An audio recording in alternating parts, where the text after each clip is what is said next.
Did you know there were hundreds of slave rebellions in the United States before the Civil War?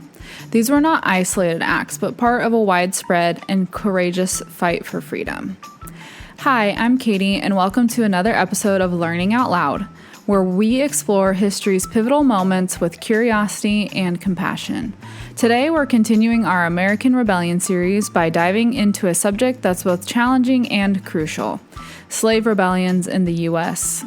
These acts of defiance against an inhumane system that sought to strip people of their dignity and freedom are stories of courage, resistance, and humanity's relentless fight for justice.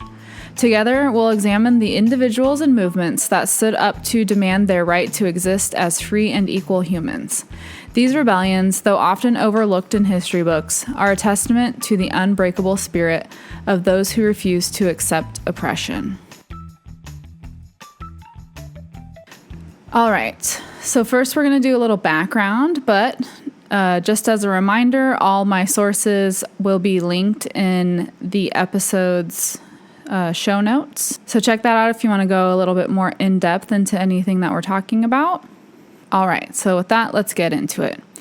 So slavery first began in the English North American colonies in 1619 and continued up until the end of the Civil War, which was in 1865. The transatlantic slave trade also involved the Caribbean and Latin America, but for this episode, we'll mostly be focusing on the slave rebellions in the United States, because yes, there were slave rebellions in the Caribbean and Latin America as well. Numbers vary as to the amount of slave rebellions that occurred in the U.S. between 1619 and 1865, in part due to the definition of what counts as a slave rebellion. But in my research, I found one historian who claimed that they found documentary evidence of more than 250 uprisings or attempted uprisings, which involved 10 or more slaves whose aim was personal freedom.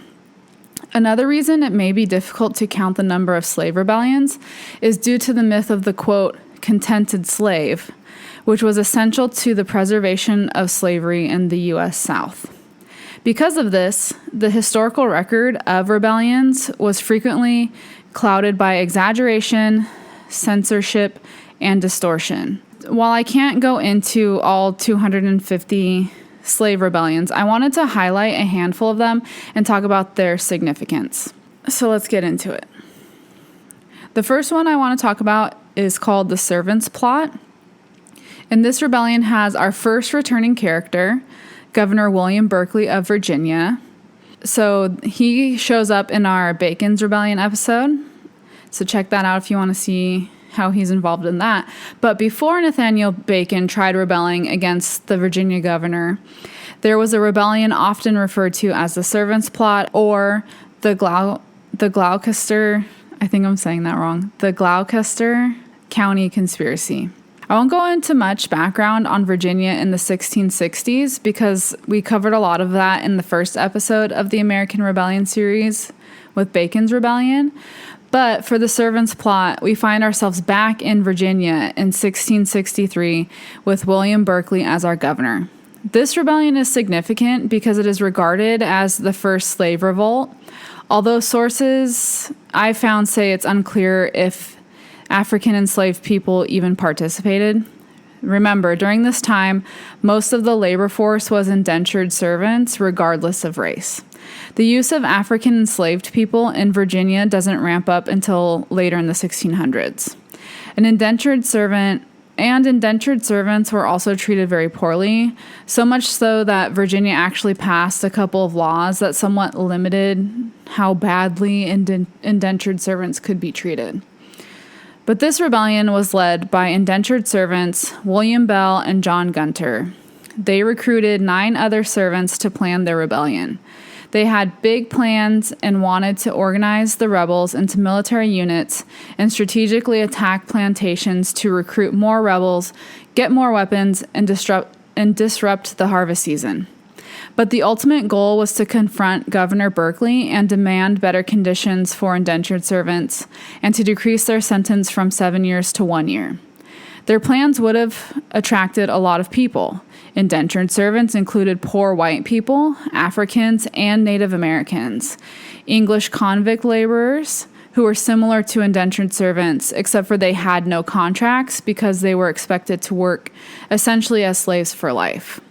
They would have also been able to attract anti-royalists and Native Americans because Virginia planters were violating treaties signed by English government and their tribes, which had set boundaries for what would be recognized as native lands.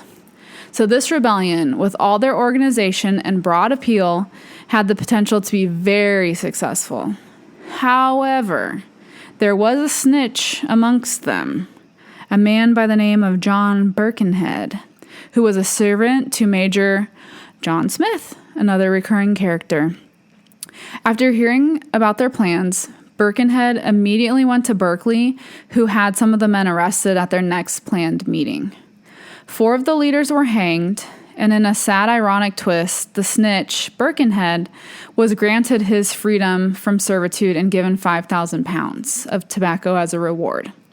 And although the rebellion never took place, it shows that those bound to servitude were fighting for their freedom from the earliest of colonial times.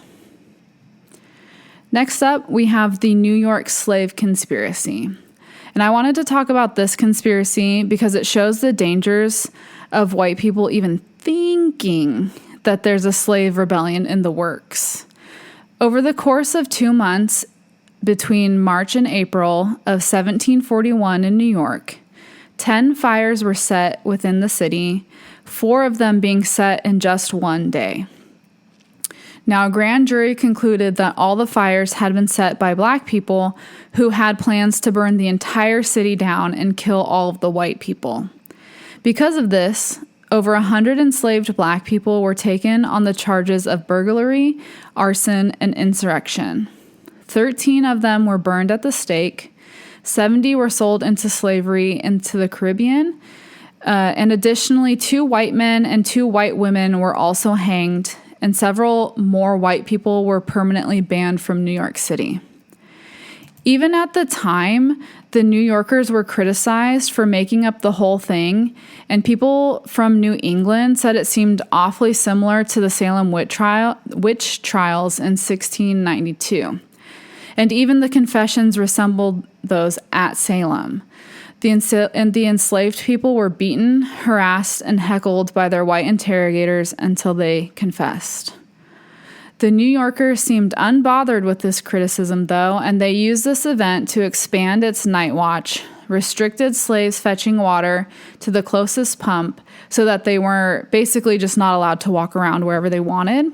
And New Yorkers also stopped importing its slaves from the Caribbean, which by up to that point, about 75% of their slaves were from the Caribbean, and instead turned to Africa for their slaves because they believed African slaves were less likely to organize and rebel. So this was a common theme I found in researching the slave rebellions, where even the fear or whisper of a rebellion led to extreme and swift violence. Or, sadly, another common trend was someone ratting out the group of enslaved that were planning the rebellion. And even though these rebellions were prevented, the retaliation and violence to the plotters was extreme and often led to death. So, as you may have guessed, I'm talking about all these rebellions in chronological order, and I just wanted to pause and give a quick update about what was happening around the world in regards to slavery. So by this time in around 1807, England banned the slave trade. They abolished slavery in 1833 with the Slavery Abolition Act. And in response to protests about slavery in the U.S. federal government did regulate the slave trade and limit its reach. The act prohibiting importation of slaves took effect in 1808, so that was just shortly after England did it. However, the owning of and the sale of slaves was still legal in 9 states, and politicians, hoping to contribute to slavery's longevity, were hoping to secure slavery in new territories. That same year, Virginia barred anyone from teaching slaves how to read or write in fear of more insurrections, and by the early 1800s, it's when you see you can start to see a clearer divide in pro and anti-slavery factions within the U.S. and the fight over whether slavery would be permitted in new states. And this divide grows and grows until the Civil War breaks out in 1861. But before that, there were more slave rebellions. So let's get back into it. Now, I know I said that I wasn't going to talk about slave revolts or rebellions outside of the U.S., but I did want to mention this one because it's very significant, and that is the Haitian Revolution. The Haitian Revolution was the only successful slave rebellion where enslaved people were able to free themselves and abolish slavery, and it was fought between 1791 and 1804 in what was then French-owned colony called Saint-Domingue. I'm sorry if I mispronounced that. Free and enslaved Africans fought against not only the French, but also the Spanish and British who came to France's aid to try to quell the rebellion. Saint-Domingue was the most profitable and successful colony in the Americas at the time, but the ideas of the French Revolution hit the island and split the white inhabitants into revolutionary and royalist factions. The enslaved peoples on the island, inspired by the French and American revolutionary ideas, decided it was time for them to also fight for their freedom. A short time after the rebellion began, the French revolutionary government sent civil commissioners to Saint-Domingue to convince one of the rebellion leaders, Toussaint Louverture, that they would abolish slavery there as they had in France.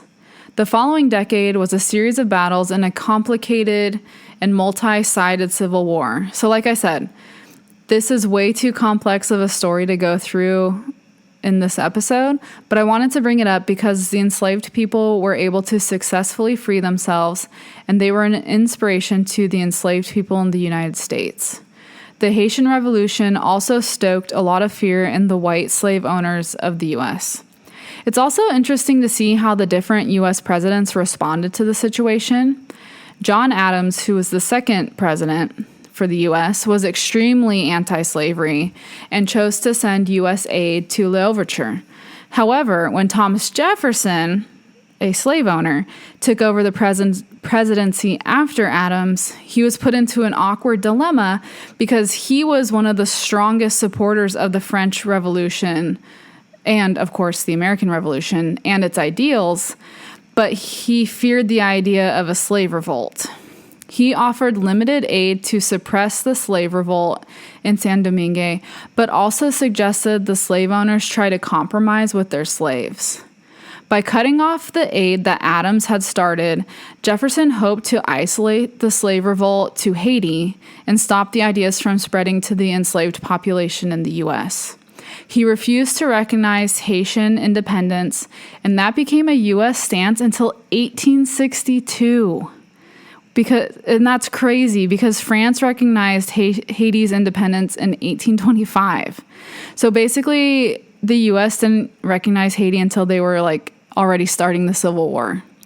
So talk about complicated values and ideas. You see it crop up a lot through this time before the Civil War of, espousing all these, ideas of freedom and, for all mankind, but also, not wanting to give up the profits that they got from having enslaved people. But anyway, on to the next slave rebellion. So the next one we're going to talk about is one of the largest slave rebellions to occur in the U.S., and that was in Louisiana in an area called the German Coast, and this occurred in 1811. The rebellion was led by a slave driver named Charles de Landes, who was of Haitian descent. So sorry, Thomas Jefferson, it looked like the ideas of the Haitian Revolution did come across to the U.S. Initially, he led a small group of slaves, and they entered the plantation owner's home, wounding him and killing his son. They took the muskets and ammo from the house as well as the owner's military uniforms. De Landes was inspired by the Haitian Revolution and knew that those leaders wore European military uniforms, so he wanted to follow their lead and invoke similar imagery. After this initial attack, the group started a 2-day march towards New Orleans, burning plantations and gaining new members as they went. with the plan being to meet up with more revolutionaries in the city. Many of the rebels had copies of the French Declaration of the Rights of Man hidden in their slave quarters, and smaller rebellions had been occurring in the area in the years leading up to this larger rebellion.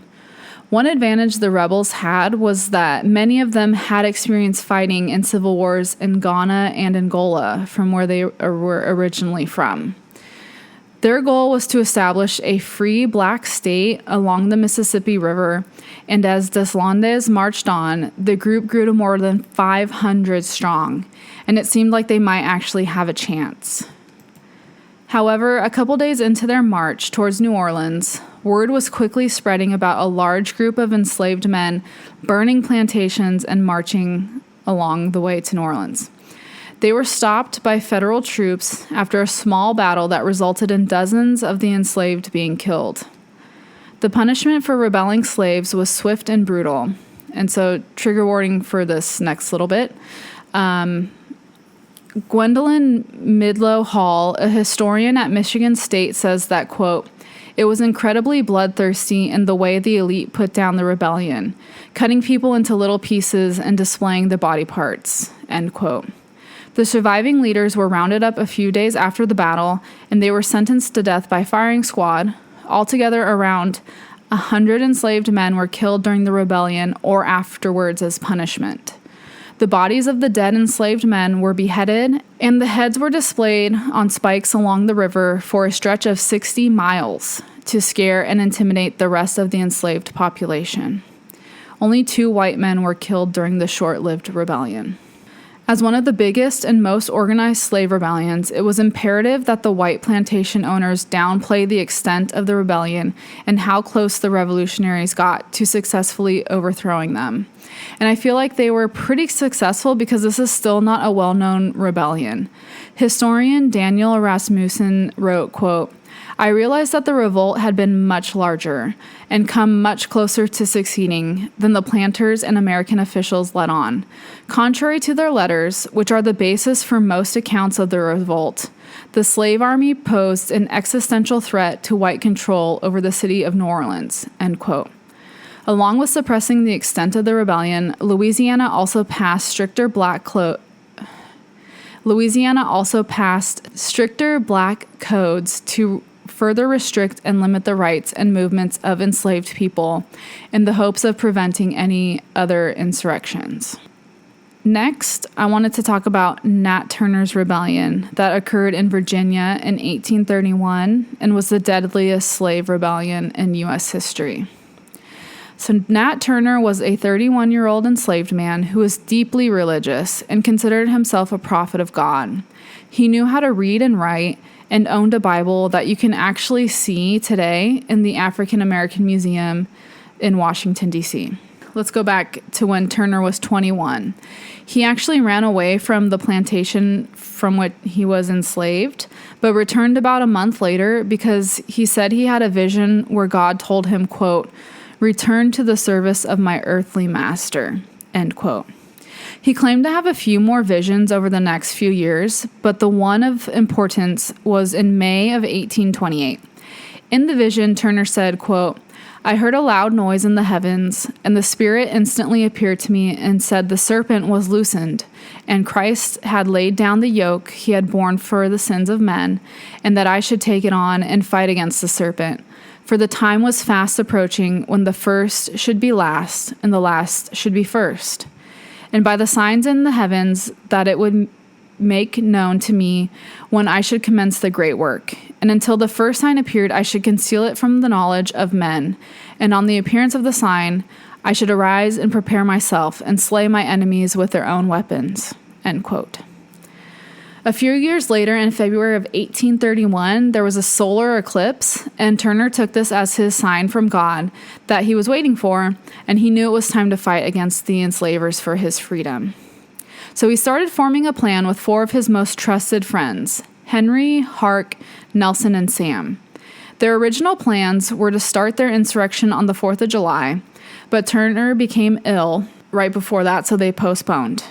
And while Turner appears to have more religious motives for the insurrection, his friends may have had more political motives based on the date they originally chose. Some white people later claimed that those who followed Turner in his rebellion were just disciples of Turner. It is still unclear how many, or if any at all, were, or that they just wanted their freedom. An interesting note, though, is one confirmed religious follower of Turner's was a white man named Ethelred Brantley, who was baptized by Turner in the local river. On August 13th, Turner received another sign from God when the sun appeared to be a blue-green color, and this could have been from volcanic activity somewhere. So, the 5 men begin their insurrection on the night of August 21st, 1831. And their plan? To indiscriminately kill white people as they went plantation to plantation and hoped that the enslaved peoples at each spot would join them. Turner claimed that once they had sufficient size of rebellers, they would turn to more conventional methods of war. They planned to march to the city of Jerusalem, where they thought there was an armory that they could raid to get more weapons and ammo, and then continue their rebellion. That first night, they attacked 3 households, killing 8 white people, including a sleeping infant. By the morning, they had about 12 men in total in their fighting force, and they decided to split up. They continued raiding and killing white people in their homes, but they faced more difficulty trying to recruit enslaved or free black people to join them. They quickly realized that this wasn't going to be a mass movement, but continued on and increased to about 40 people in size. As fast as they moved, the news of what they were up to moved faster. White families either fled into the surrounding woods or began fortifying their homes and were prepared to fight. Word reached a man named Levi Waller, who had the local schoolhouse on his property. He decided to gather the school children and his wife together so that he could better defend them. However, the rebels arrived before he could set up his defenses, and his wife and 10 children were killed. The rebels had groups of white men following them, and the white men were able to set a trap and led the rebels into an ambush. The rebels tried regrouping at night and then tried starting the next day by raiding another plantation that they thought was empty, but it was actually being defended by 5 white men who were able to disperse the rebels. These smaller groups of rebels were more easily pursued by the groups of white men, and this effectively ended the rebellion. Some of the rebels would evade capture for a few days, and Turner evaded capture for more than 2 months. In the days following the rebellion, around 40 black people were killed without trial. Suspected rebels were also tortured until they confessed. A newspaper editor at the time said that the brutality was, quote, hardly inferior in barbarity to the atrocities of the insurgents, end quote. White people basically got a free pass in killing black people in the area by claiming they thought they were part of the rebellion. This became such a problem that the leader of the local militia had to actually issue a warning to white people to, quote, abstain from any acts of violence to any personal property, end quote. And those who disobeyed would be subject to the, quote, rigors of the Articles of War, end quote. And so that's how fucked up slavery was, because at the end of the day, they didn't give a shit about black people dying or suffering from any violence. It was the fact that they and their wealthy white plantation-owning friends would lose money if too many black people were killed or maimed, because that was their workforce. Kill too much of the workforce and you kill your profits. And that is another interesting aspect of these slave rebellions and why white people were so scared. Because in order to keep making money, to keep making the money that you're making, you have to keep the enslaved around, but you seemingly had this constant threat of slave rebellions. For the suspected enslaved rebels who weren't killed right away, the trials began at the end of August. The trials were held in a court of oyer and terminer, which means that it was a trial without a jury. Just a panel of slave-holding judges. Seems fair. They tried to make it sound like a fair trial and demanded proof of the accused being involved. But that didn't seem like a problem because the prosecutor, Meriwether Brodnicks, was able to secure 30 convictions, which all led to death sentences. However, for 12 of the cases, the panel found extenuating circumstances like youth, or reluctance to join the rebellion, and they recommended that the governor commute the death sentences so that they would just instead sell them outside of the state of Virginia. You see what I mean? A dead slave makes you no money. In all, 19 Black people were executed through the legal system. So Turner is found a couple months after the rebellion ended, while the initial trials are going on, after hiding out in a farm nearby, because he had a wife and child. So he didn't want to really leave and go that far without them, it seems like, and he was quickly arrested. Not surprisingly, Turner was found guilty and sentenced to death. However, in the days between his arrest and trial, an attorney named Thomas R. Gray interviewed Turner and ended up publishing Turner's confession just weeks after his execution. This publication is the main primary source for Turner's rebellion, and that's where the direct quotes from Turner I used earlier in the episode actually came from. Because Turner's confession was transcribed by another person, and without Turner able to refute or confirm it, there is no way to know 100% if those words are truly what Turner said, and therefore should be taken with a grain of salt. In the end, at least 55 white people, including women and children, were killed, and more than 100 Black people were killed, most in retaliation and without proof of their participation in the rebellion. So overall, a lot of innocent people were killed, both white and Black. This made Nat Turner's rebellion the deadliest slave rebellion in U.S. history. Also to note, around 300 free Blacks living in the county agreed to be exiled to Liberia in Africa. Nat Turner was hanged on November 11th, 1831, when he was only 31 years old. His body was supposedly beheaded and dissected, with a skull and brain given to a doctor to study it. His fat was supposedly made into wagon wheel grease, and his skin was made into pouches or wallets as souvenirs.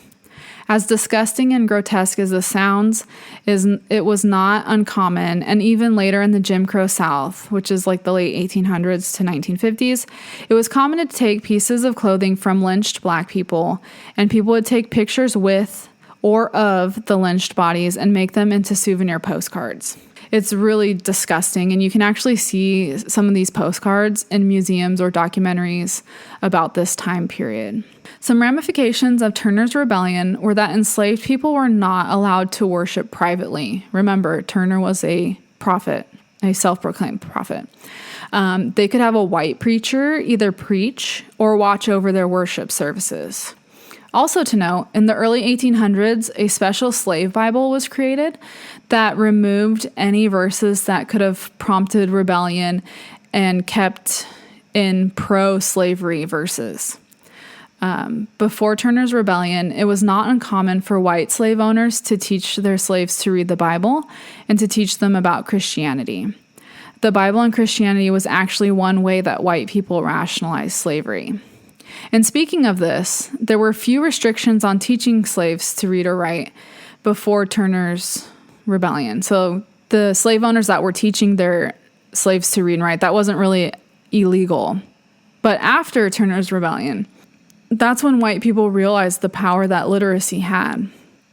And all slave states except Kentucky, Maryland, and Tennessee passed laws against teaching slaves to read and write, period. Turner's rebellion sparked debate in the Virginia Assembly about whether or not to abolish slavery. They agreed in theory that ending slavery was the best choice, but they never really made any plans to do so, probably because money and profit won out in the end. Another solution they agreed to was what we had mentioned before, is sending the enslaved Black people back to Africa. But this ended up just being an excuse to send those free Black people out of the state because they were thought to be a bad influence on the enslaved Black people. But in a move that is not surprising, the Virginia legislators ended up creating more laws to limit the activities of African Americans, both free and enslaved. The freedom of slaves to communicate and congregate was directly attacked. No one could assemble a group of African Americans to teach reading or writing, nor could anyone be paid to teach a slave those things. Preaching by slaves and free Blacks were now forbidden. Next up, we have the Omitted Mutiny of 1839. So this is an interesting story because it shows how the U.S. struggled with the morality and legality of slavery. In February of 1839, Portuguese slave traders captured a large group of Africans from Sierra Leone and shipped them to Cuba to be sold into slavery. However, this abduction violated all the treaties that were currently in existence. Remember, by this time, England and France had abolished slavery, and the U.S. had banned importing slaves. But these Portuguese slave traders didn't really care, and two Spanish plantation owners, Pedro Montes and Jose Ruiz, bought 53 of their abducted Africans and put them on a ship called the Amistad and sailed to their Caribbean plantation. But while at sea, the Africans seized the ship and killed the captain and cook and ordered Ruiz and Montes to take them back to Africa. And so Ruiz and Montes were like, yeah, for sure. But they were able to sail north without anyone seemingly catching on, and the ship was stopped by the U.S. Navy off the coast of Long Island, New York. So they were taken to New London, Connecticut, and Ruiz and Montes were freed, and all the Africans were jailed for murder. Eventually, the murder charges were dropped, but they were kept in confinement because you had the plantation owners, the government of Spain, and the captain of the U.S. ship all claiming rights to the Africans or compensation. The U.S. president at the time was Martin Van Buren, and he was cool with sending the Africans back to Cuba, but abolitionists caught wind of the story and actually raised money for the Africans' defense as the case went to federal district court in Connecticut. The district court ruled that the case fell within federal jurisdiction and that the claims to the Africans as property were not legitimate because they were illegally held as slaves. The U.S. District Attorney then filed an appeal to the Supreme Court. For the Supreme Court case, the Africans were represented by former U.S. President John Quincy Adams. He argued the case for 8.5 hours on both the legal and moral grounds, referring to treaties prohibiting the slave trade and to the Declaration of Independence. So this is from the National Archives website, and it's really cool because they have images of a lot of the original documents involved in this case. But anyway, the Supreme Court decided in favor of the Africans, stating that they were free individuals. Kidnapped and transported illegally, they had never been slaves. Senior Justice Joseph Story wrote and read the decision, quote, "It was the ultimate right of all human beings in extreme cases to resist oppression and to apply force against ruinous injustice," end quote. The opinion asserted that the Africans' right to resist, quote, unlawful slavery was that was their right to do. The court ordered the immediate release of the Amistad Africans. 35 of the survivors were returned to their homeland, and sadly others died at sea or in prison while awaiting the trial. But isn't that a crazy story? The U.S. officials were able to recognize that not only were these Africans illegally taken from their home and have the right to be free, but they also acknowledged that fighting for your freedom is a natural thing and it would be expected of anyone. While at the same time, slavery in their country is still legal. How did they think those African slaves arrived in the U.S.? They didn't come here willingly. They were also kidnapped and forced into slavery. But that's fine because their descendants who are currently slaves in the U.S. were born in the U.S. and born slaves. So then that's totally okay, right? It's crazy to see the cognitive dissonance so clearly on display in this case that many, many people in the United States had in order to justify slavery. All right, and for the last slave rebellion I wanted to talk about is Harper's Ferry raid in 1859. This raid or rebellion was led by a man named John Brown, a white abolitionist. In the months leading up to his raid, he raised money from other abolitionists and bought weapons to use in his war against slavery. His plan was to raid the armory at Harper's Ferry, Virginia, but it's now in West Virginia, in order to arm abolitionists and enslaved people to start the revolution to end slavery.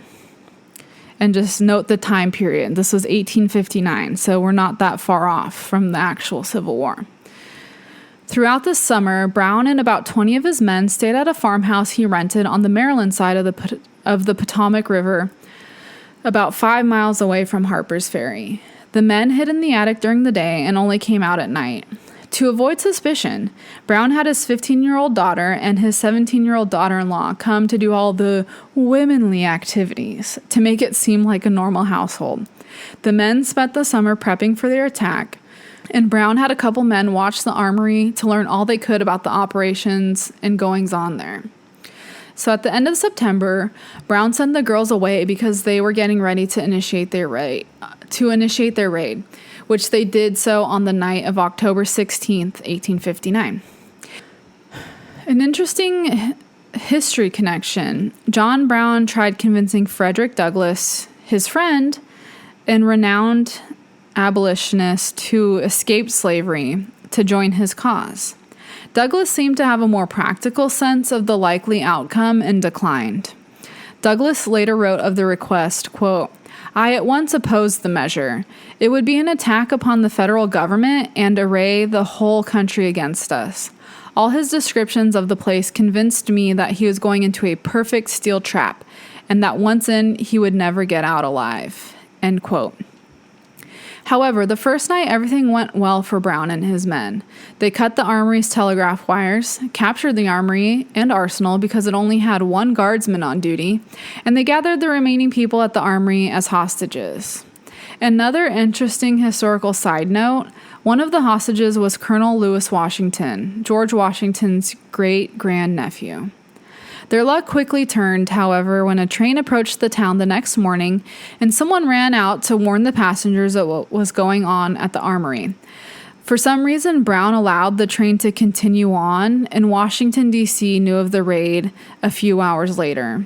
And by that afternoon, the U.S. militia arrived at Harper's Ferry and blocked the only way out. By the end of this day, 8 of Brown's men were dead, 5 were captured trying to flee, and 2 successfully escaped across the river. Brown and the rest of the men gathered in a tiny room in the armory for the night. When they awoke the next morning, they found a company of U.S. Marines in the armory yard, so now they were surrounded. This group of Marines was commanded by none other than Lieutenant Colonel Robert E. Lee, of future Confederate fame in the Civil War.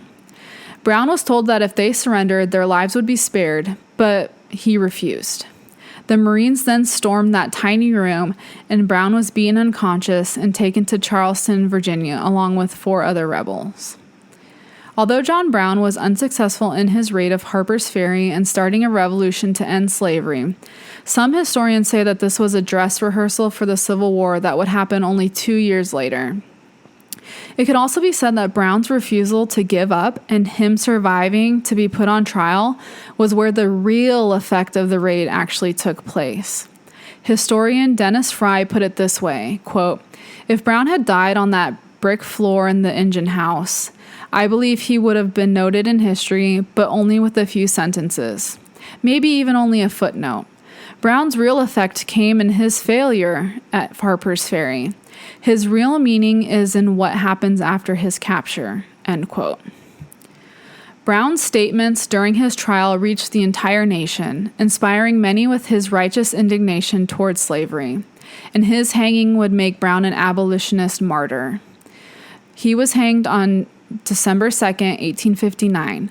Right before that, he gave his guard a piece of paper on which he had written, quote, "I, John Brown, am now quite certain that the crimes of this guilty land will never be purged away but with blood," end quote. And he was right. His failed raid further inflamed North versus South tensions and raised the stakes even more for the 1860 presidential election. Several states seceded before Lincoln was even sworn in, and the Civil War broke out just 1 month after he was sworn in. John Brown's dedication to the abolition of slavery prompted Frederick Douglass to write the following, quote, "Did John Brown fail? John Brown began the war that ended American slavery and made this a free republic. His zeal in the cause of my race was far greater than mine. I could live for the slave, but he could die for him," end quote. So this was just a handful of the slave rebellions that occurred in the U.S., of course, besides the Haiti Revolution. You may or may not have heard of some of them. I hadn't heard of some of them before doing this research, and I was wondering why that is. I get why back in the day they wouldn't want to advertise too much about all the slave rebellions and uprisings taking place for fear of inspiring more enslaved people to rebel. But why don't we hear about them more in modern times? While I do think that's a bigger question to answer fully, I think it's partially because African American history is just not taught at depth in general. And now would be a good time to remind everyone that African American history is American history. I don't know why people find that so difficult to comprehend when it's a very simple concept, but I just wanted to put it out there. But back to the lack of teaching about slave rebellions. I think another aspect ties in with the ideas of what is called the lost cause of the Confederacy, and how some people in the South try to downplay the violence and destruction that slavery inflicted on those who were enslaved. The lost cause myth is reframing the Confederacy to be noble and just and not centered around slavery. You may hear this today when someone says the South was only fighting for their, quote, states' rights. And yes, their states' rights to own slaves. Or you hear the argument, and this is mostly from older white Southern people, that their ancestors owned slaves, but they were, quote, so nice to them, quote, and they were, quote, like family. This is another common way that some white Southerners brush off the violence of slavery and say that it actually wasn't that bad. This is referred to as the paternalism myth, which is that white slave owners were a kind, father-like figure to their enslaved people and offered them guidance and care because they were not really capable of it themselves because they were an inferior race. But anyway, if it was more widely known that there were hundreds of slave rebellions in the roughly 246 years of slavery in the U.S., that could easily dispel the myths and reshaping of history that people have done in their minds. Why would so many slaves rebel and fight for their freedom if slavery was not that bad and that they actually benefited so much from their kind enslavers? There's a lot more that we could go into, but I think it would be best to give it its own series so we can have enough time to dive into all this at a deeper level. Suffice to say, enslaved people had been fighting for their freedom basically from the time the slave trade made its way to North America in the early 1600s and continued fighting for their freedoms up to and including in the Civil War in 1865. I'll wrap it up by saying slavery was officially abolished, for the most part, with the 13th Amendment. I say mostly because there is an exception in there that allows slavery, quote, as a punishment for crime whereof the party shall be duly convicted, end quote. And guess what a lot of southern states did? They passed ridiculous laws aimed at the newly freed African Americans that sent them to prison, which aka became free labor camps. But we'll talk about that later. And the 14th Amendment granted the formerly enslaved U.S. citizenship, and it also supposedly guarantees that all citizens have equal protection under the law. And I say supposedly because a large part of the ruling for Roe v. Wade was based on this clause in the 14th Amendment, and with Roe being recently overturned, it puts into question the precedence and use of the 14th Amendment when arguing the right of privacy and due process clause. There are several other really important Supreme Court cases that use that precedent of Roe versus Wade to win their cases, so those could also now come into question. But sorry, I just went on a little history tangent there, but it goes to show you how much of our history is connected. While I was doing this research, I was thinking a lot about the timeline of slavery and how overall the overall timeline of the United States. We're a pretty young country compared to the rest of the world, and I think it's really easy to forget that. I also like to place events in comparison to how many generations ago it was for me, or in other words, zooming out and seeing that comparing any two time points in U.S. history really isn't that far apart, especially when you think about countries that have thousands and thousands of years of history. We only have a few hundred. But to put slavery into the timeline of the U.S. overall history, we have about 246 years of slavery and only 159 years without it, if you count the first slave ship coming over while the U.S. was technically still a British colony. But, I mean, it's our history. The U.S. has 1.5 times the history with slavery than without it as of this recording in 2024. The Civil War was followed by another 100 years of Jim Crow laws and segregation.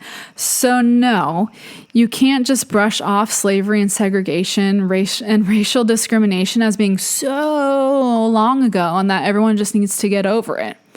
I would argue that there's not much in American history that was so long ago that we're still not feeling the effects, especially when it comes to slavery and racism. I mean, my parents were born into a pre-Civil Rights Act United States that was passed in 1964. I mean, technically my mom was 1 year old at that time, but you get the point. Sorry for outing how old you are. I feel like I've been rambling on here a bit at the end, but my point is this. The U.S. is so young that the time period of slavery takes up more than half of the entire U.S. history timeline. And enslaved people had been fighting for their freedom that entire time and then some. And that is important that we all learn about this history because it's American history. The slave rebellions are stories of resilience and hope in fighting for freedom against unspeakable violence and racism. And so that's all I have for you on slave rebellions. Thank you so much for listening. I hope you learned something new. And don't forget, if you want to dive into any more of these rebellions that I mentioned in this episode, all the sources can be found in the show notes. I'll be continuing the American Rebellion series next week, and we'll be heading out west. And we'll see you there. Bye!